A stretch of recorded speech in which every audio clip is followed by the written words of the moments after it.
Out of all the highways that have been built on the oldest Anarchy server in Minecraft, none are more strange, neglected, and misunderstood than the End Highways, specifically the eastern one, a giant bridge spanning hundreds of thousands of blocks into the empty abyss.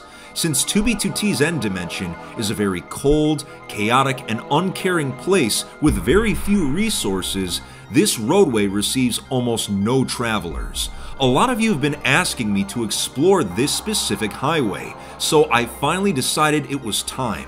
And let me just say that the entire trip was downright bizarre, very different from my other highway experiences. While there was a lot of history to be found here, the further I went, the more evidence I could see of the previous travelers descending into madness. Because it was such a desolate roadway, the things that we did find made it all the more fascinating. So join me as we travel 2b2t's most neglected highway to see how far it goes in the present day, analyze how it was built, and uncover the history of this lonely road. It was time to begin our journey on the Eastern End Highway, or the Positive X. But we had to actually get into the End Dimension first. I logged into the account that I would be using for the trip. I equipped it with some food and basic gear from my e-chest. I only had 7 fireworks on this account, so they would be saved for emergency escapes only. And since elytra flying in the end can be very sketchy at times, I'd be making most of the journey on foot. The first end portal I went to had been severely griefed, so I made my way to a second one which was still intact. Even though it was 4 in the morning, I was still cautious since end spawn can be dangerous at all times of the day. I jumped through the portal, and while there wasn't anyone waiting on the other side, I noticed something was different. So a few years back, the entire end spawn was submerged in a giant cube of water. Well, it turns out that in just the past month, a group called Moonshine started a project to completely remove all of it. They used redstone machines, sponges, and buckets, of course, to clean up the area.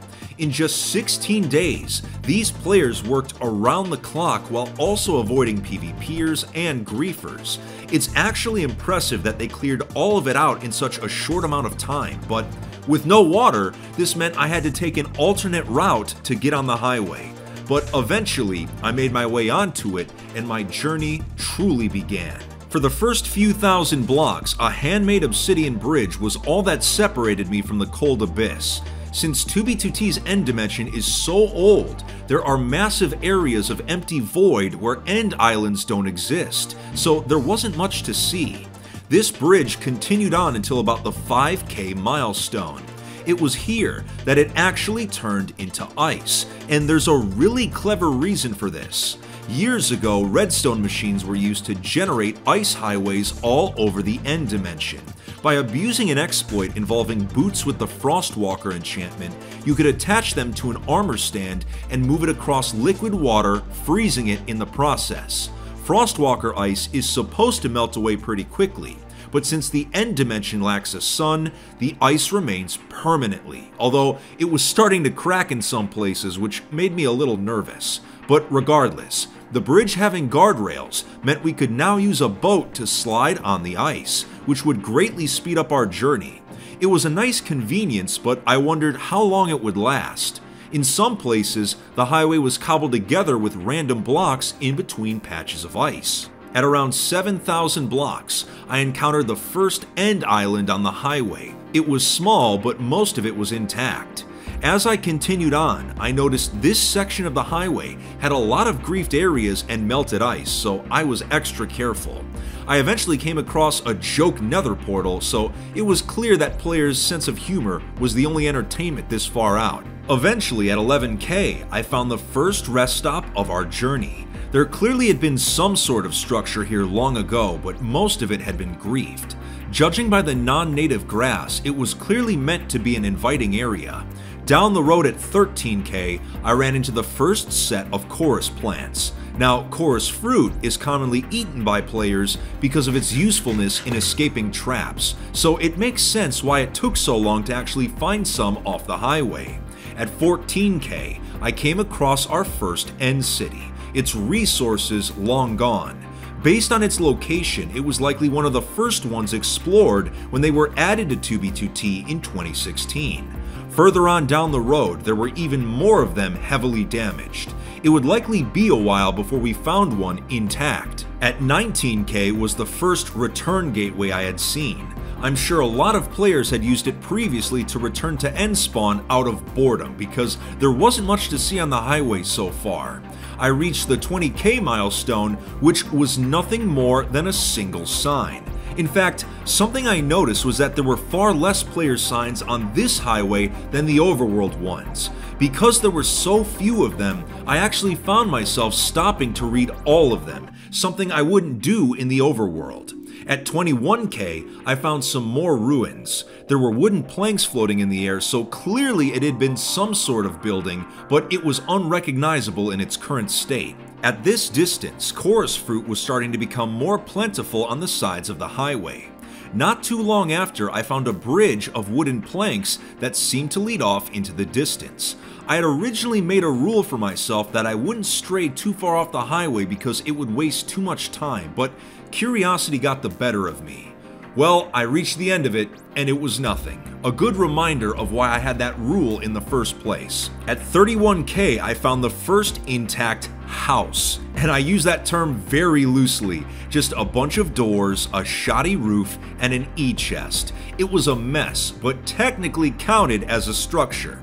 It really drove home just how desolate this highway actually was. When a random assortment of blocks is considered an exciting event, you know you're in a truly lonely place. I continued forward, scanning to the left and right for anything interesting, while also keeping an eye on the road ahead to make sure there were no hazards. I came across more end cities, but like all the previous ones, they had been looted long ago. There was an 8,000 block stretch of road where the only thing of significance was a letter H. I'm not joking. I swear this journey was going to make me go insane. Upon reaching 40k, there was a legitimate milestone for once. A few signs were left here by travelers, and they encouraged everyone to keep moving forward. Not too long after this, I picked up a very strange book. No explanation needed. By this point, I was wondering how long the ice highway was going to go for, which is why whenever there was a server lag spike, it often gave me quite the jump scare. I guess that's one way to stay alert. And another is running into a wither destroying the highway, which happened at 64k, but luckily I was able to get past it, but it wasn't pretty. The ice bridge was showing signs of decay. A large hole had been patched, and some signs made it clear that some poor soul had perished here. Boats traveling on ice have a hard time slowing down, so this showed the importance of paying attention to the road. Milestone 666 was an attempted trap where once again there had previously been a hole, and upon reaching 69k, I saw something and practically spun out my boat trying to stop. There was a player-made altar connected to a return gateway. 69,000 blocks into the journey, and this was the first thing that was actually intact. Nearby, someone had started building a house of some sort, but never actually finished it. But these structures gave me hope that we would finally start finding the good stuff, and boy was I wrong, because for the next 30,000 blocks, there was absolutely nothing. On overworld highways, you would at least have some variety of scenery to look at in between stops, but here, it was a cold emptiness. As I began approaching 100k, I was wondering if there would be any sort of milestone at all. But as I approached, an absolutely massive shape came into render distance, a giant lava cast similar to the ones you would see at spawn. Inside of the massive structure was a crafting bench and an empty chest, giving it the illusion of a rest stop. The first 100k was out of the way, but how much farther did we have to go? As I continued forward at around 104k, I noticed some structures on the side of the road, so I brought my boat to a halt. At first, they seemed like just a few guard towers and some kind of wall, but upon moving a little farther down, it became clear that these were the ruins of an actual base. Finally! Taking a look around, it was quite comprehensive, with many detailed areas. Most of the farmland was ruined, but a few crops managed to survive.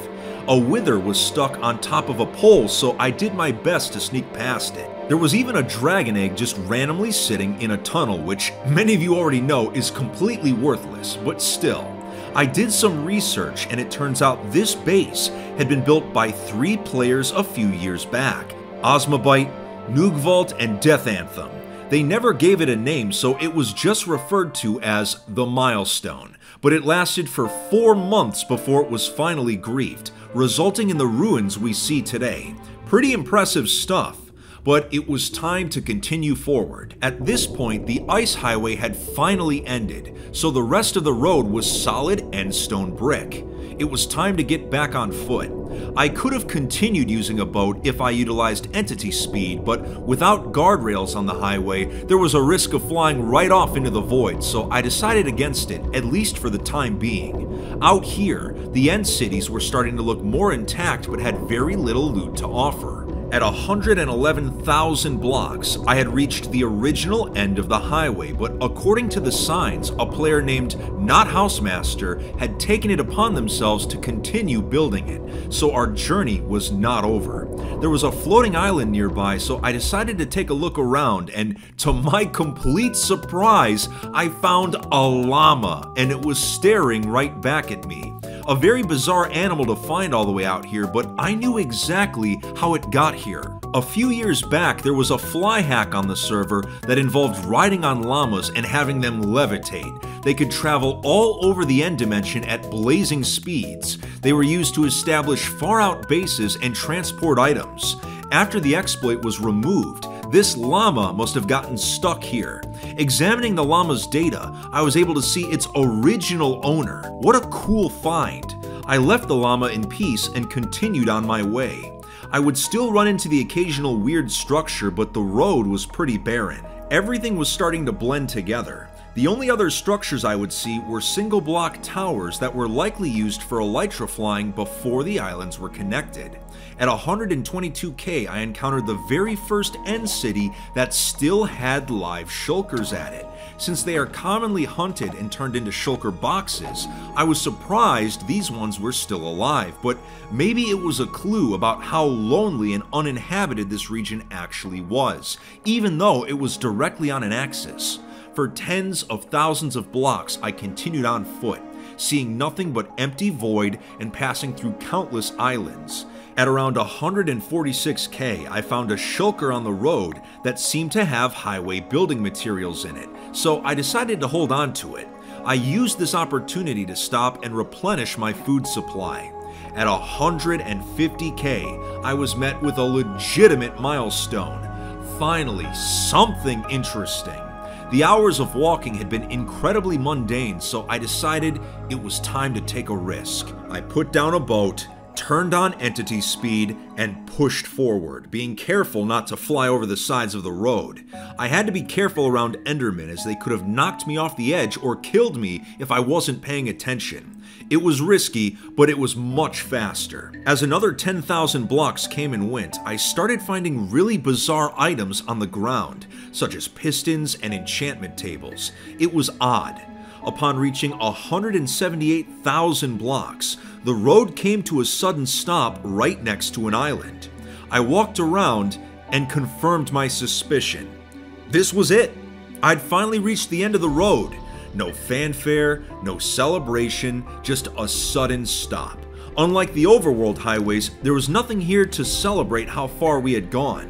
It was very symbolic of the dimension itself, cold and uncaring. The only reason players come here is to find elytra and shulkers, or simply go out far enough to not be bothered by anyone. There's no real reason to travel this highway if you're looking for those things, but since we had picked up so many blocks on our journey, I figured I would do my part and add on to the highway myself. So the Eastern End Highway, as of today, goes just over 178,000 blocks. Not bad for a road that is rarely traveled. There could be even more strange things on the other end highways, but I'll leave them for you to explore. If you enjoyed today's journey, leave a like and hit that subscribe button. Take it easy, Fit Fam, and stay alive out there.